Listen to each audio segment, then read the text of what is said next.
Today, we look at the 2010 Citizens United Supreme Court decision that helped elect Trump and practically destroyed our democracy. Then we look at the school voucher Ponzi scheme that is knocking down the separation of church and state and hurting our public schools. I'm Doug Berger, and this is Secular Left.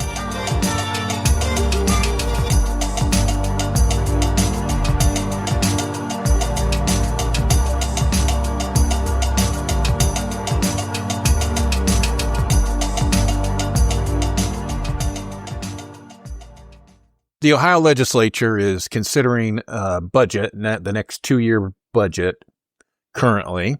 It's, I believe it's called House Bill 96 right now. So they address some conservative fever dreams like cutting libraries, funding for libraries, cutting money for food banks, cutting funding for public schools, giving more money to private schools, and they even added an anti-trans text to the budget.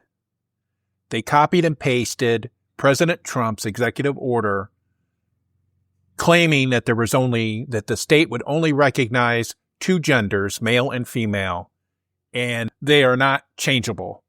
So that's how it's going. But what I wanted to talk about today in particular is about giving money to private schools. And they do that through school vouchers. Here in Ohio, they call them scholarships to try to hide what they actually are. But they are school vouchers. And Ohio has a pretty big program. It's called Ed Choice. And they expanded it, I believe it was last year. In last year's budget, they expanded Ed Choice. And what they did was they removed the income caps for eligibility, and they pumped more money into it. And in fact, they've spent, to this point, they've spent nearly $900 million on private school vouchers. I know there are some people out there that are saying, hey, it's school choice. The parents should choose if they want to go to private school. Well, it's not that simple, and it's not that fair. Tell you some stats here, and this is in Ohio. And I think it's probably fair to say that this compares favorably to other areas that have vouchers. Here in Ohio, 90% of kids go to public school in the state of Ohio. 90%. That means 10% of the kids go to private school. And they can be any kind of different private schools. Most of them are sectarian religious schools, either Catholic or evangelical, that sort of thing. And last school year, or the 23-24 school year, the Ohio Department of Education and Workforce said that 65,000 vouchers were paid out to private schools. But the attendance, the new registrations in private schools only went up to 3,700. So that means that over 60,000 vouchers went to families that already send their kids to private school. And this money that's going to the private schools, what the state does is it constitutional prohibition in the Ohio Constitution, it doesn't allow direct payment of taxpayer dollars to religious schools. And so what they do to get around that is they give the money to the parents, and then the parents pay the tuition. And so we have 10% of the kids in the state go to private school, and they are getting almost $1 billion paid out. Meanwhile, the Ohio legislature wants to cut public school funding to maybe $500 million for the year. And they also want to add some more anti-public school rules to that budgeting. One of them being that a public school is only allowed to have a certain percentage in reserve. And if they have more reserves than the state allows, then they have to return that money to the local taxpayers. And a lot of times, these reserves are like a rainy day fund. So if something happens, like they have a boiler in a school go bad and they need to get it fixed immediately, they have to dip into these reserves. It's only fiscally prudent for a school to have reserves because they can't close and they need the money to run. But like I said, 10% of students go to private school. The other thing, too, also to consider that there are not private schools in all 88 counties in the state of Ohio.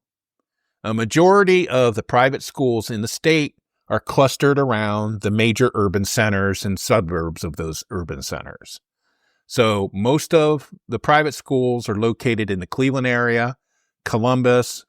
There's a scattering around Toledo, Cincinnati, and those are the main place. There are actually, I think, 12 counties in the state that have no private schools.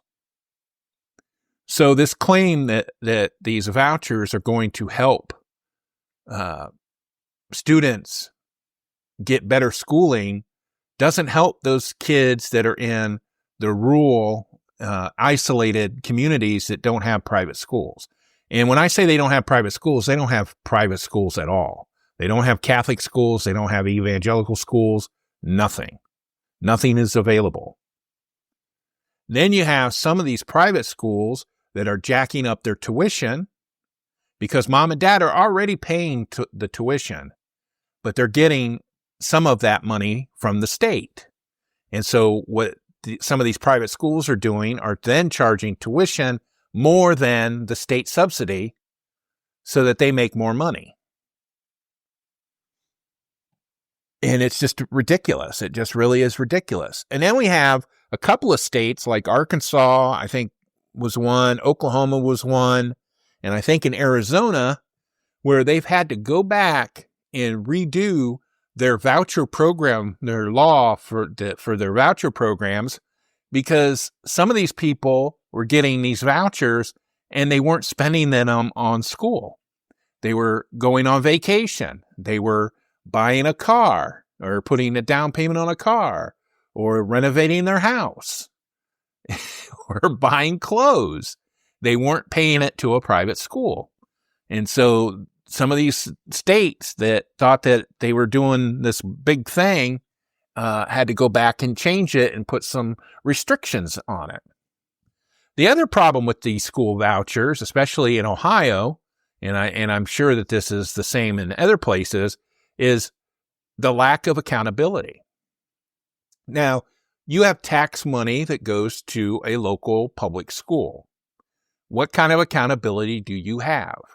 You vote for the Board of Education, and they, through their fiduciary duty, operate the schools in the best interest of the community and the voters that voted for them. So you have a direct line to people who run your school district. They decide the curriculum, they decide who to hire, who to fire, and they are charged with doing it in a way that makes fiscal sense.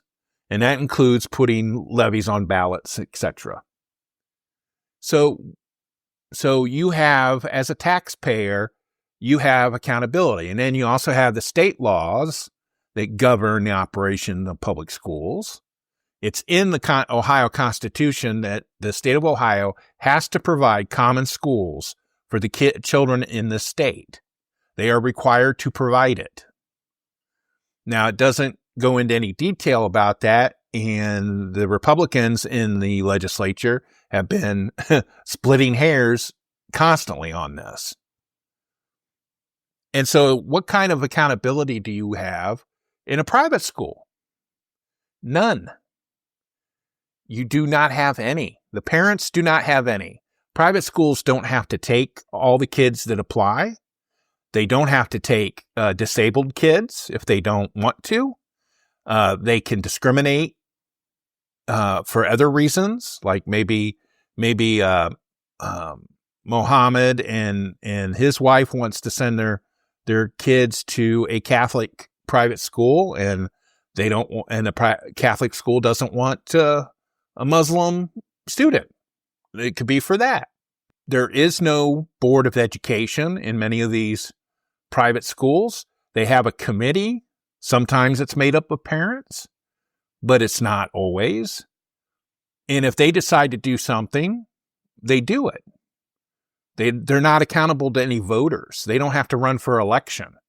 They get appointed, or they appoint themselves if it works out that way. For these evangelical schools, it's the church elders that run the school. It's not the parents. The parents have no choice in what is taught and how it's taught and how the money is spent. Unlike a public school. And so, again, let me stress again, in Ohio, 90% of school-aged children attend public school. But the state of Ohio, the legislature, does not want to fund those public schools fairly.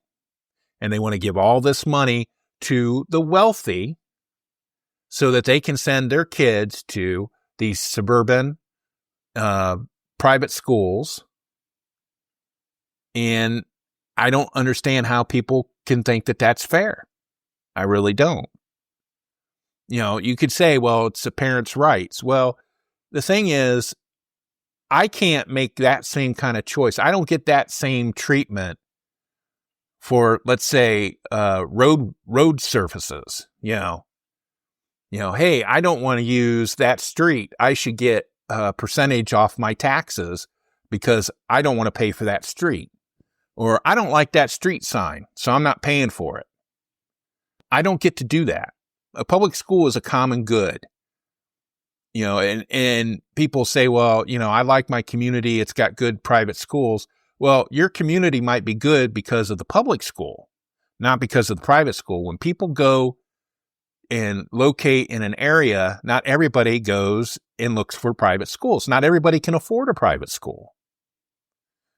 And so not only are they not inclusive, they don't have much diversity. They really don't.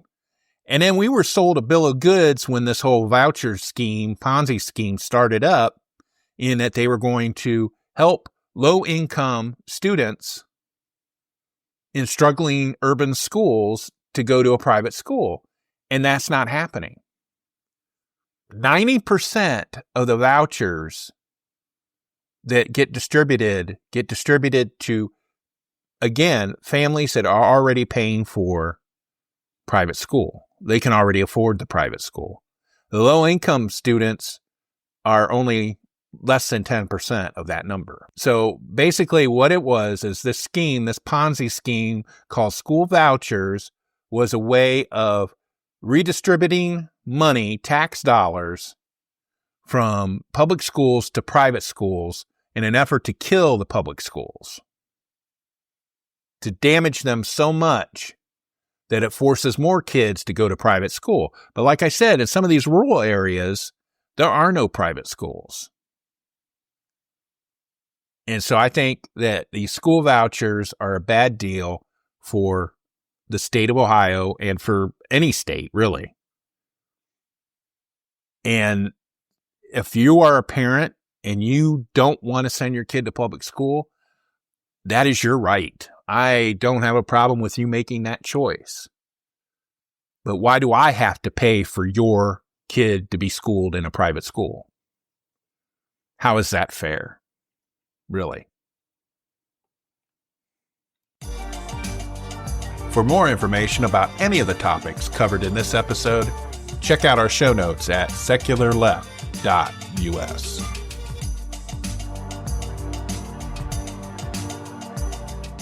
I happen to have an account on Blue Sky, social media platform.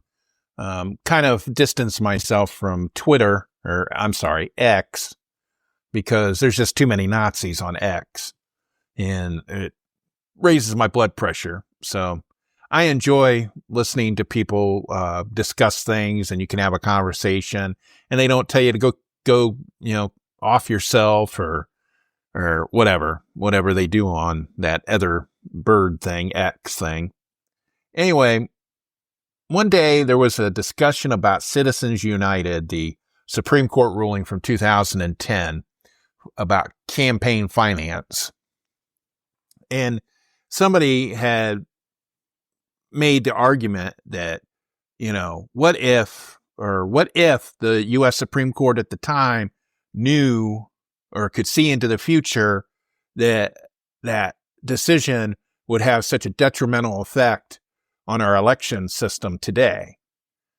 And I posited, or I explained, that they did know what the outcome would be, and they still made the majority decision, to strike down the federal campaign rule called the McCain-Feingold Act. Struck that down. That wasn't the first rodeo for campaign finance reform.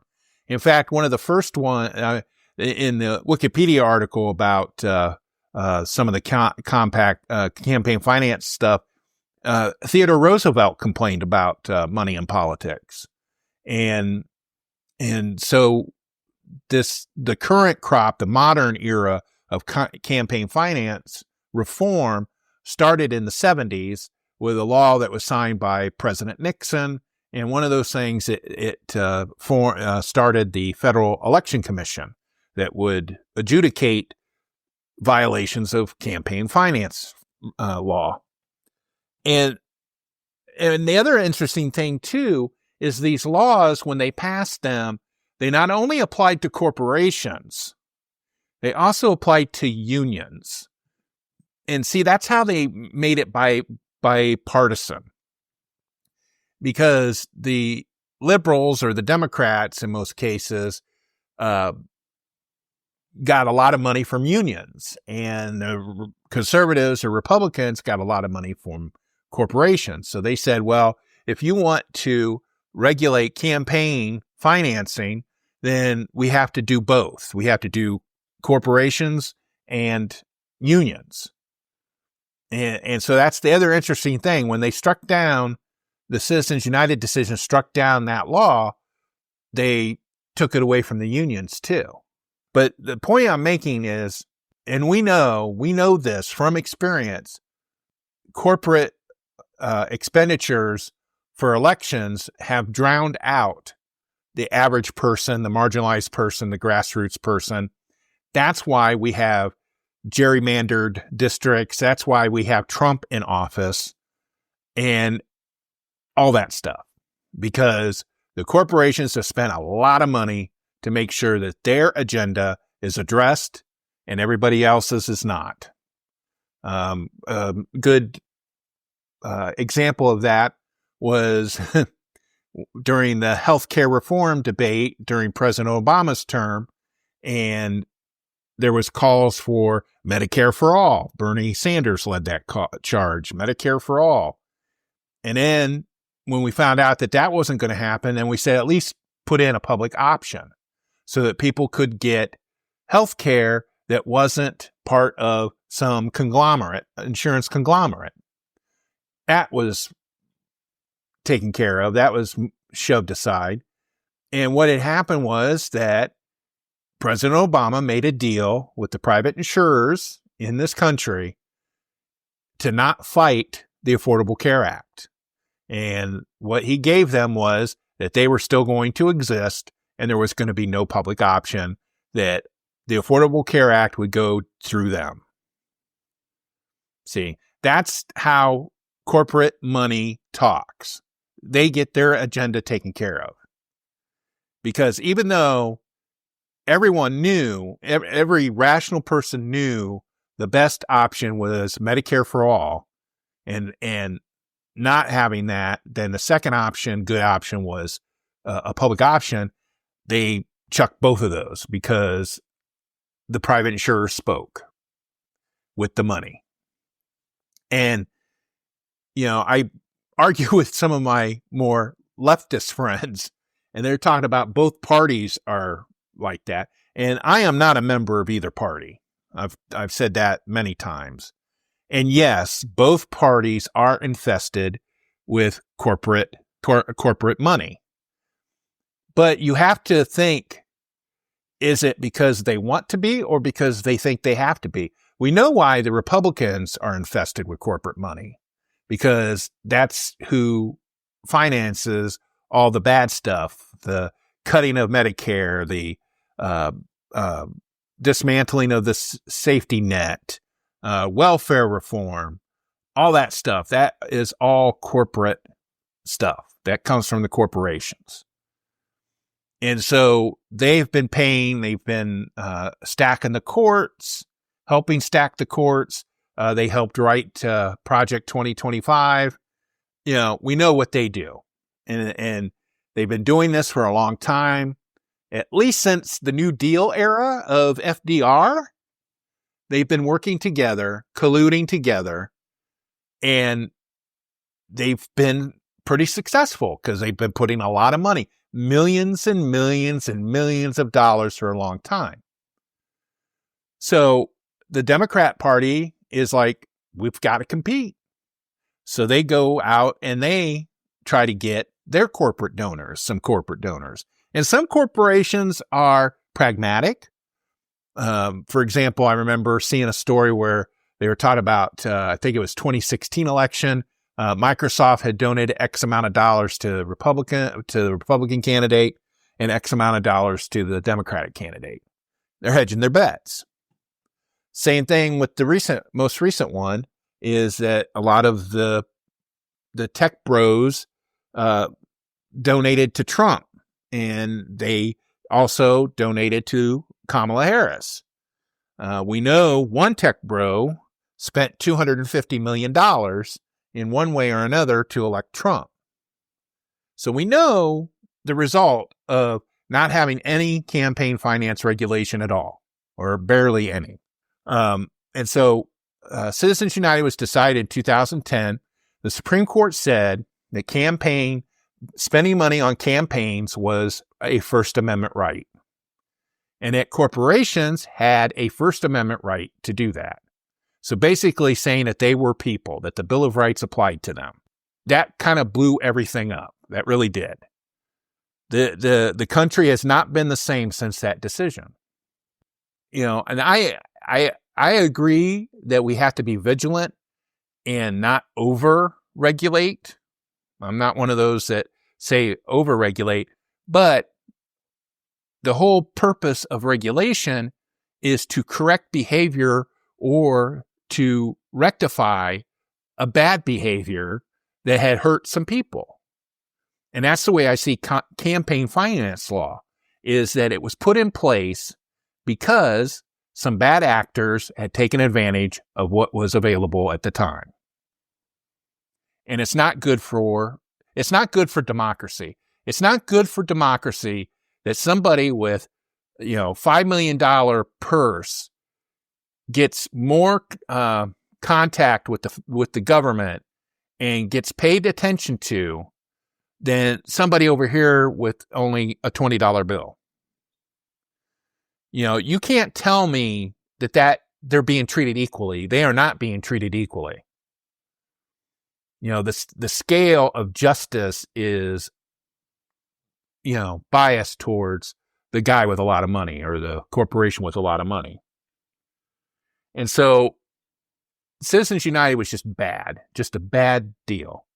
So this person on Blue Sky is talking about this and saying, we need to get a liberal majority on the Supreme Court and they can overrule it, blah, blah, blah, blah, blah. It's not going to be that easy. For one thing, we're not going to get a liberal majority on the Supreme Court anytime soon. Not with the Republicans running Congress. We need to start in the states and get the gerrymanders taken care of and all that stuff. You need to build up. Putting liberals on the court still isn't going to change it because you need a case to bring in order to change it. So my suggestion was to have a amendment to the U.S. Constitution that specifically says corporations are not people and that the Bill of Rights do not apply to corporations. Simple as that. Once you do that, then you can regulate corporations as much as you want when it comes to campaign financing. You know, it's not going to be a total ban. It can't be a total ban because they still have to be able to do it. But you have to regulate their largesses so that it's more equitable and fair to the guy on Main Street who only has maybe a couple $100 to donate. They have to be equal. They have to be treated equally the same. You know, and then once you take care of that, then you can ban political ads within 30 days of an election on TV. I mean, TV and radio, broadcast media, you can ban political advertisements. And what I'm saying is you're doing this, and some people are going to make the argument, well, Doug, you're violating First Amendment rights of the candidates. That's possibly true. But the First Amendment, the free speech and First Amendment doesn't mean you can say anything you want anytime, anywhere. It can be regulated time, manner, place. Regulating campaign ads, banning them from 30 days within the election is a time, manner, place regulation. It's not banning them outright. It's not saying you can't do it ever again, anywhere. It's just saying 30 days before an election, you can't buy TV time for political ads. The other thing that I would like to see in campaign reform, campaign finance reform, should we pass this constitutional amendment to undo Citizens United, is that if you lie in your ad and it is proven that you lied in your ad, then you should be fined several $1,000s for the lie. You could talk shit about your opponent as much as you want. You can tell them that, hey, they do this, they do that, they don't do this, they support this, whatever. You just can't lie about them. You just can't tell falsehoods. You know, you can't say, well, he went on a trip to Israel, so he's anti-Palestinian, when you don't know for a fact that that is true. You know, I think campaign ads should be treated the same way that they treat regular business commercial advertising. If you lie, then you could be sued and punished for lying. And I think that's only fair. But this idea that if we just get a liberal majority on the Supreme Court and we'll undo Citizens United, that is a fantasy. I hope that happens. I don't think it's going to happen because you're still not going to get past that part where the precedent is, and I'm telling you, a liberal majority on the Supreme Court isn't going to undo precedent. That's what the conservatives do. You know, they go like Roe v. Wade, they just undid it. Okay? Because they said it was decided wrong. Liberal justices don't do that. Normally. They don't normally do that. They don't turn the court on its ear to get the decision that it wants, like the conservatives do. So I think the best course of action is a constitutional amendment to undo Citizens United and say simply, corporations are not people and do not enjoy the same rights that individuals do under the Bill of Rights. And I think once that's done, there'll be a lot of the elections will start clearing up and start being a little bit better. Thank you for listening to this episode. You can check out more information, including links to sources used, in our show notes on our website at secularleft.us. Secular Left is hosted, written, and produced by Doug Berger and he is solely responsible for the content. Send us your comments, either using the contact form on the website or by sending us a note at comments@secularleft.us. Our theme music is Dank and Nasty, composed using Amplify Studio. See you next time.